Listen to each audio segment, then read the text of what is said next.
మీద ద్వేషంతో ఆర్టీసీ బస్సులు కొన్న కొత్త వాటిని ఆచరణలోకి తీసుకురాకుండా అడ్డుకుంటూ వచ్చారు. ఇప్పుడు దాన్ని కవర్ చేసుకోవడానికి రవాణా శాఖ ఆర్టీసీల మధ్య విభేదాలట. ఒక వార్త రాసుకొచ్చింది ఈనాడు, డిపోలు దాటని 80 కొత్త బస్సులు అంటూ. యాక్చువల్గా విషయం ఏంటి, రెండు శాఖలకి మంత్రి ఒకళ్ళే కదా. ఆర్టీసీ మంత్రి సపరేట్గా, రవాణా మంత్రి సపరేట్గా ఉన్నారా?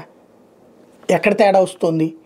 ఆర్టీసీ బస్సుల్లో ఖచ్చితంగా అగ్నిమాపక మిషనరీ ఉండాలి. అది లేకపోవడం వలన 80 బస్సులకి రవాణా శాఖ క్లియరెన్స్ ఇవ్వకపోవడంతో ఆగిపోయి ఉన్నాయి అన్నటువంటిది ఈనాడు రాసుకొచ్చినటువంటి వార్త. అసలు పాయింట్ ఏంటి అక్కడ, జగన్ హయాంలో 1450 దాకా కొత్త బస్సుల కొనుగోలుకి ఓకే చేశారు, టెండర్లు పిలిచేసేసారు, ఓకే కూడా చేసేసారు. అప్పట్లో వీళ్ళు లేఖ కూడా రాశారు ఎలక్షన్ కమిషన్కి కొనీయకుండా చూడండి అని చెప్పేసి. బట్ అంతకు ముందే నిర్ణయం తీసుకున్నారు అన్నటువంటి పాయింట్ మీద నడిచిపోయింది. ఈ ప్రభుత్వం వచ్చాక డెలివరీ వచ్చినాయి అవన్నీ కూడా, వాటిట్లో కొన్ని నడిచిపోతున్నాయి.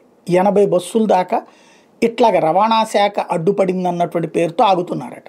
ఒక్కసారి రవాణా మంత్రి సీరియస్గా దృష్టి సారిస్తే ఆ బస్సులన్నీ బయటకు వస్తే, ఇందులో జగన్ మీద ద్వేషం ఉంటే ఈ బస్సులు ఆపినంత మాత్రాన ఏదో ఈ బస్సులు రోడ్డు మీదకి వస్తే జగన్ కోట్లు వచ్చి పడేది లేదు, తెచ్చేది లేదు.